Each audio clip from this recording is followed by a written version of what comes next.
৭৯তম স্বাধীনতা দিবসে আমার নিবেদন কবি দ্বিজেন্দ্রলাল রায়ের নন্দলাল।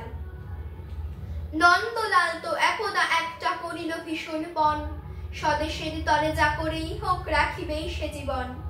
সকলে বলিল আহা করো কি নন্দলাল। নন্দ বলিল বসিয়া বসিয়া রহিব কি চিরকাল।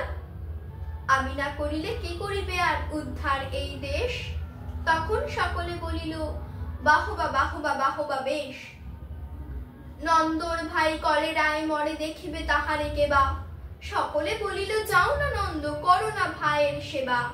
নন্দ বলিল ভাইয়ের জন্য জীবনটা যদি দিই, না হয় দিলাম, তবে এ অভাগা দেশির হইবে কি। বাঁচাটা আমার অতি দরকার, ভেবে দেখি চারিদিক। তখন সকলে বলিল হা হা হা তা বাটে ঠিক।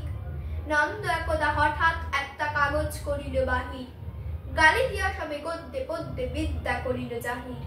পড়িল ধন্য দেশের জন্য নন্দ খাটিয়া খুন, লেখে যেত তার দ্বিগুণ, ঘুমায় খায় তার 10 গুণ। খাইতে ধরিল লুচি ও ছোকা ও সন্দেশ থাল থাল।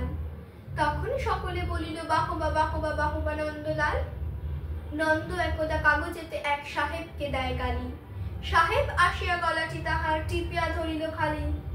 নন্দ বলিল আহা করো কি ছাড়ো না ছাই। কি হবে দেশের গলাটি ঘুরিতে আমি যদি মারা যাই।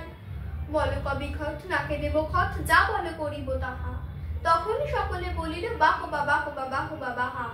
নন্দ বাড়ির হতো না বাহির, কোথা কি ঘটে কি জানি। চড়িত না গাড়ি কি জানি কখন, উল্টায় গাড়ি খানি। নৌকা ভীষণ ডুবিছে ভীষণ, রেলে কলিশন হয়। হাঁটিতে সর্প কুকুর আর গাড়ি চাপা পড়া ভয়। তাই শুয়ে শুয়ে কষ্টে বাঁচিয়া রহিল নন্দলাল। সকলে বলিল ভেলারে নন্দ বেঁচে থাক চিরকাল।